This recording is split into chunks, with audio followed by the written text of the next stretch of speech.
আল্লাহ যদি আপনাকে তৌফিক দেয় জায়গা কিনার, আল্লাহর ওয়াস্তে কাউকে বললেন না, নিজের ভিতরে রাখেন। আল্লাহ যদি আপনাকে বাড়ি বানানোর তৌফিক দেয়, খুশি মনে কাউকে বলতে যায়েন না, নিজের ভিতরে রাখেন। কোন একটা চাকরিতে ইন্টারভিউ দিয়েছেন, হুট করে খুশি মনে বলতে যায়েন না, নিজের ভিতরে রাখার চেষ্টা করেন। গাড়ি কিনছেন, যা কিনছেন নিজের ভিতরে রাখেন।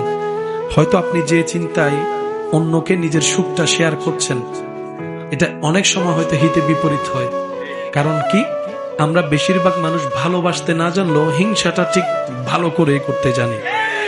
আমরা বেশিরভাগ মানুষ কারো উপকার করে সামনে এগিয়ে দিতে না পারলেও কিভাবে টেনে নামাতে হয় সে ধরনের হাজারটা প্ল্যানিং নিজে না পারলেও 10 জনকে মিলে করতে জানি। আপনি আমি কারো মুখে হাসি ফুটাতে না জানলেও কোন একটা শব্দ, কঠিন বাক্য দিয়ে কার চেহারার হাসি, মুখ থেকে হাসি কেড়ে নেওয়া যায়, এই বিষয়টা আমরা কম বেশি ভালো করে জানি। কেন বলছি এই কথাটা? শুনতে একটু অড লাগলো, কিন্তু জিনিসটা বাস্তব।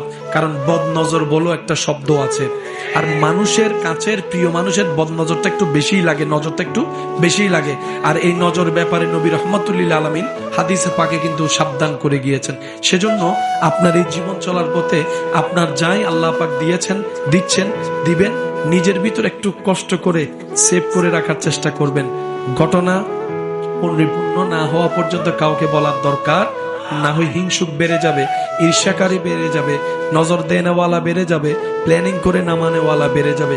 কাজটা পরিপূর্ণ হওয়ার পরে আগে রবের দরবারে 2 রাকাত শুকরিয়ার আদায় নামাজ করবেন, যে ইয়া রব, আমি যোগ্য ছিলাম না, আমি ছিলাম মাটির, তুমি আজকে আমাকে 4 তলার উপর তুলে দিয়েছো, সুবহানাল্লাহ। আল্লাহ, আমি ছিলাম পায়ে হাঁটার মানুষ, আজকে তুমি আমাকে একটা গাড়ির ব্যবস্থা করে দিয়েছো। আমি যোগ্য নই, সব তোমার দয়া। আগে শুকরিয়ার আদায়টা করেন, তারপরে অন্যদের কারোর সাথে শেয়ার করার থাকলে সেটা করবেন। আর আপনার প্রিয় কাছের মানুষের মধ্যে মা বাবা যদি বেঁচে থাকে, সেই জিনিসটা আগে মা বাবার হাতে দিয়েন, একটু যেন দোয়াটা হয়। কারণ সন্তানের কল্যাণে মা বাবাই সবচেয়ে বেশি খুশি হয়। সুবহানাল্লাহ।